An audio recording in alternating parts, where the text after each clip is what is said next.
Hey guys, Pogo here, and welcome to the next episode of JavaScript and jQuery. In this episode, we're going to look at AJAX, which stands for Asynchronous JavaScript and XML. AJAX is a really important concept of making a good website, so this video is going to be very important. The other videos were kind of leading up to this, showing some of the general ideas, getting familiar with how jQuery works. But this is one of the most important things with a website. And just really quick to understand what it does, it will allow you to send data in the background and then receive data back through JavaScript. So when you open up a page, the page is rendered for you. But then, with JavaScript that you can change it. You can, have a counter, and the counter is decremented every second or incremented every second or whatever. But when you have PHP, PHP will only run one time, which is when the page is being generated.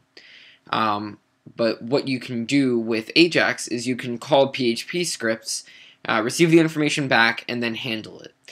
And to do this, we're going to use, this is, the main use of AJAX, or one of the main uses, would be form submission. So we're going to make a little form, and we're going to look at the two different ways of, handling that. So first of all, I have this page set up right here, and we'll go ahead and make a form, and we will say, we'll do a form. The method is going to be, we'll use post. I generally like post, especially if this is going to be, let's say, a login form. And login forms usually work the best. And the action is going to be to a page called login.php. Let's just pretend that this is a login form. And of course I'm going to create this file because I haven't done that yet. Okay, so we have this form, and we're going to do an input type equals text. Oh, and also we're going to give this an ID. We're just going to give it an ID of form. So then we're going to have an ID of text, or sorry, type of text. The ID is going to be username. Of course it needs a name, which is also going to be username. And input type equals text. ID. And then we also need an input type equals password. ID equals password. Name equals password. It's a very simple form. And finally, input type equals submit, and that's all that we really need for a simple login form. So let's just open this up in Safari for a second and take a look at what we have. Okay, so it's not the most beautiful form, but you can clearly type everything in, and the password is hidden, and then if you press submit, it will do that because I don't have PHP set up in this project. Okay, cool. So, when you go to submit, it will send all of the information over to this login.php page, which is empty, so obviously nothing is going to happen, but, okay. So that's all set up, and then let's just go ahead and do the login page, and we're going to start by doing this the traditional way. And what's going to happen is the user will click this button, it will direct them to the login page, it'll send the information to the login page, and the login page will determine whether or not the login was successful. Of course it would query a database, but in this case we're just going to use hard-coded values just to demonstrate this. So we're going to say if not is set post username, or not is set post password, and we'll just say success equals, let's just say that it's true, and then so in this case we would say that it is going to be false, because if the username or the password is not set, then it would be false. I don't think that should really be an issue, but we're going to say if post username is not equal to Pogo, or post password is not equal to password, then success equals false. So if the username is not Pogo or the password is wrong, so if either one is wrong, then we want that, or I'm sorry, so these both have to be true. So I think, right? Yeah. If the username is not Pogo and the password is wrong, so as soon as one of those is false, then it doesn't work. Yeah, good. And then we're going to say, so we're going to, of course, we want to redirect them back. We don't want to display, you could display it on the login page, I suppose. You could say, oh, that it worked or it didn't work. But that also doesn't demonstrate what we want to do here. So we're going to do location form.html question mark success equals success. And it's actually has to be PHP. I need to rename this to be a PHP file. So what's going to happen is this is going to redirect to form, and it's going to say whether success is true or false. So right here, PHP, and we're going to say if is set. It's going to be a get argument, and the get argument is going to be called success. And then we're going to decide what to do. So we're going to say if get success, then we will echo, and you could do this inline also, but I'm just going to echo you have logged in, else it will echo incorrect username or password. So if the success is set, so if we were actually redirected, it'll give the information. And of course, login would also set it to be in the session. So theoretically, you could also just check the session, but that still demonstrates our idea, and you'll see what we're going to do in a second. So here's the page. I'm going to log in. Let's just say that I log in wrong with the incorrect username. It's going to hit submit, and it says you have logged in. Why did that happen? Maybe this should be or. Yeah, it should be or. I don't know what I was thinking. I'm sorry. So let's just do this. And then we're going to say username and password. So the password's right, username is wrong. And it says incorrect username or password. And then if I do it correctly, Pogo and password, it will say you have logged in. So that's nice. And for a login form, it isn't the biggest deal, but what you'll see on a lot of websites is there's no loading up here. It doesn't have to take you to another page. It will just, tell you if you were able to log in correctly or not. If you are, maybe it'll redirect you. If it won't let you in, then, it won't work. And just to quickly demonstrate this idea, here's a website that I've been developing. So this is a dashboard, and you go and enter your number to log in. So if I were to do this normally, I hit login and it goes to the login page and it decides whether it's correct or not, and then it sends back information. But what I can actually do, so let's just say I go for 2 and I hit login. It says the team number you've entered is invalid. Notice there was no loading at all. That was an immediate response. As soon as I type something in, it is very quick. And it's also nice because you don't have to go to another page. It doesn't have to load. Very simple. But if I do enter it correctly, you'll see that it immediately redirects me as I wanted it to. So it's really fast, which maybe you wouldn't think, but it certainly is very fast. This idea could be better demonstrated in, let's say, a messaging platform. If you chat online, using Google Hangouts or Telegram or WhatsApp if they have an online website, then you'll notice that you don't have to refresh the page in order to see new messages. They just show up automatically. And that works in the exact same way with AJAX. It keeps checking the server for new messages, and if there are any, then it takes them and displays them. So it's all AJAX. Anytime a website is manipulated in that kind of way without being reloaded, it's AJAX. Great thing to learn. So that was one way to do it.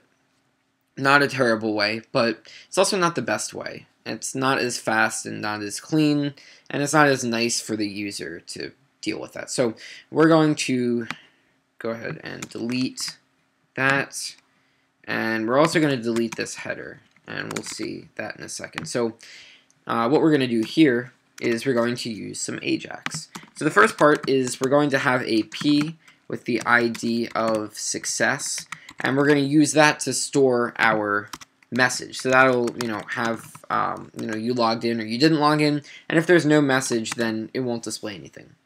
So of course we're going to be using jQuery, and I have the script import line right there, and we start this off the way we always do, document.ready, and this is going to be, I can't type, function, anonymous function. And inside of here, the first thing we're going to do is we're going to do success.hide. So we're going to just hide it right off the bat. So let's say I put a ...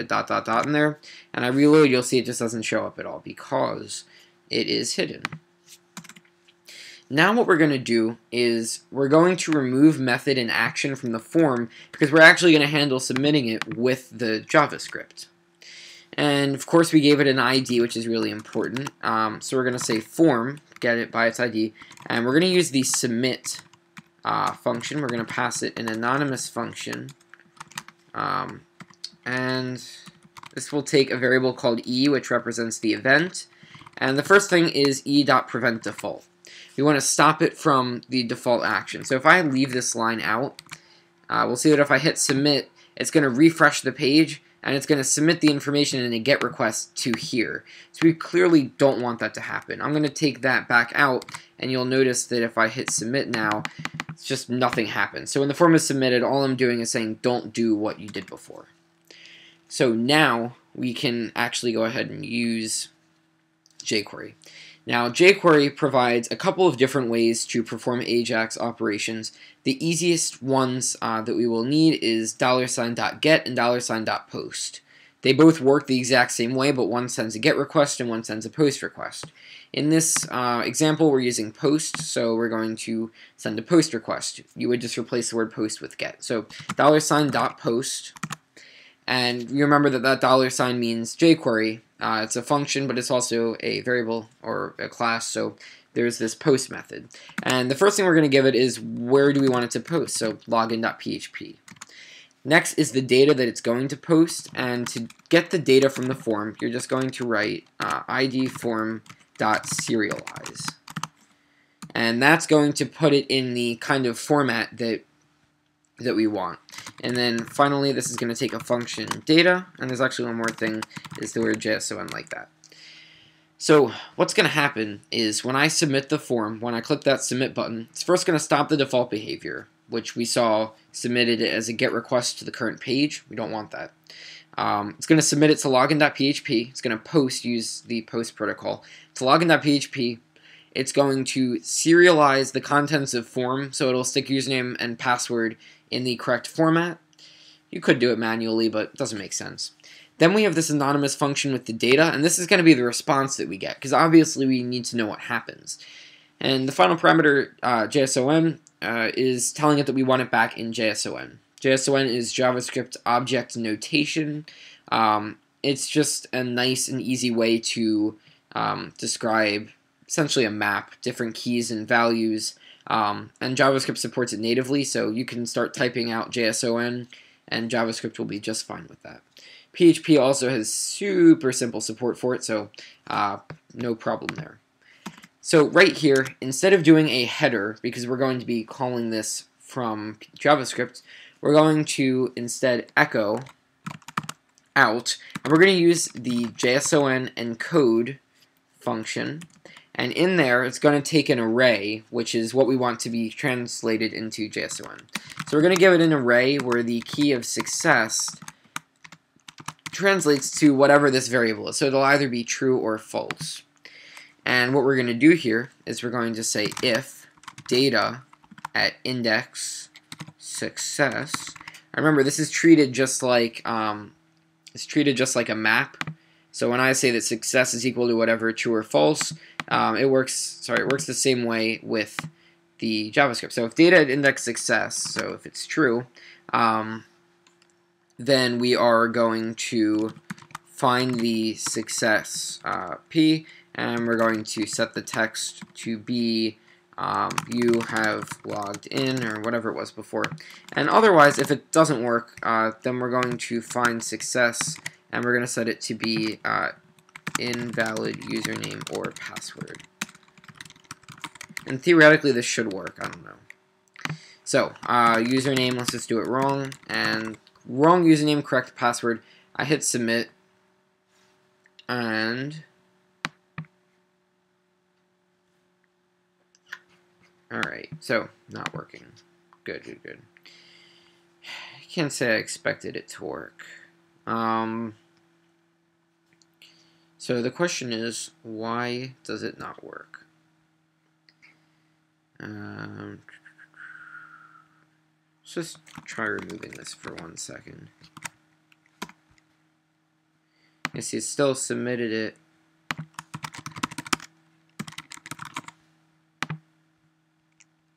One second.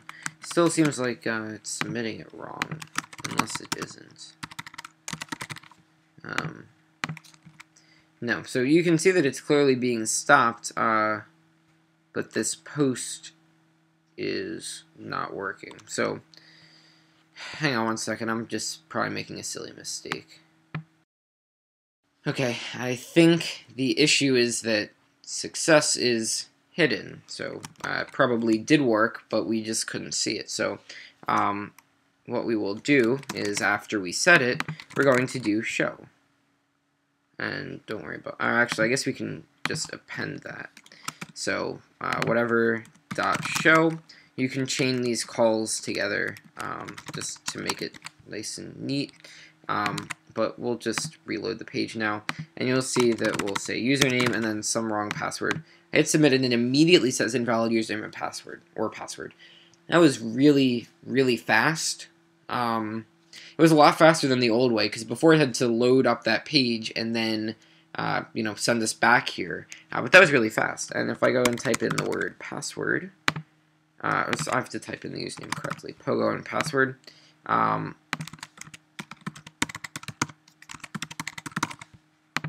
Okay, my guess is that I need to say true like this. It's going to be my guess. And remember, when you're working with JavaScript, you do have to reload the page every time. If you change the JavaScript, if you change the PHP, you don't, because it's just simply being called. But if I hit submit, it still says invalid username or password.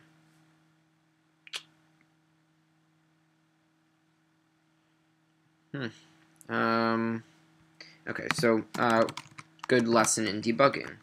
Let's just see what the value of data at index success is, just so that we can know what's going on. And it says undefined. So let's just see what data is then.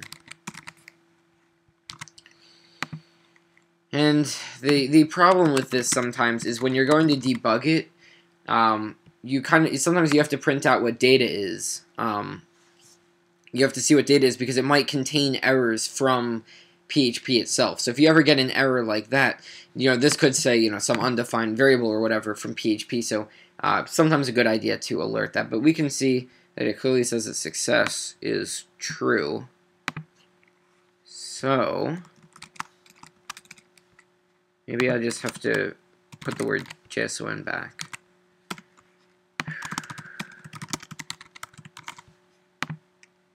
No.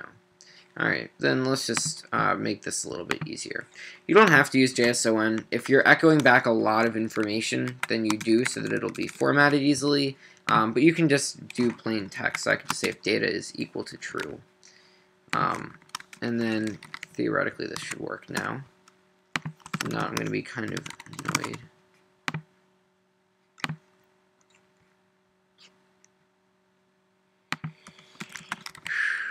Alright, I might just have to pause this and debug it. But it's going to be something silly, like I'm not showing it before. Alright, guess it works now. So you'll see that if I you know, get it wrong, it will tell me that I got it wrong. If I get it right, it will tell me. And of course, this isn't the most useful thing. I just whipped up this page in a minute, but you can see that this is clearly very useful. If you ever want to get access to PHP while after the page has already been loaded, if you ever want to get access to a database, now you can. If you have a table and you want the user to be able to hit the save button, and instead of redirecting them to a page that writes the table to a file and then passing that whole table in as an argument, and then it goes back and then it sends the table back, and then you have to re-render it again so that the user doesn't lose their work. It can be a bit of a mess, but in this case you can you don't have to change the page. You just serialize the table, submit it, and then whatever response you get back, and so it's really simple, and it's really nice for modern websites. Most websites, users shouldn't go to a new page unless they click on a link. They shouldn't have to go to a PHP page and then back just to log in. So, as always, subscribe if you want to see more, comment with what you want to learn. If you like this video, click the like button, and I'll see you guys soon with some more coding. Bye for now.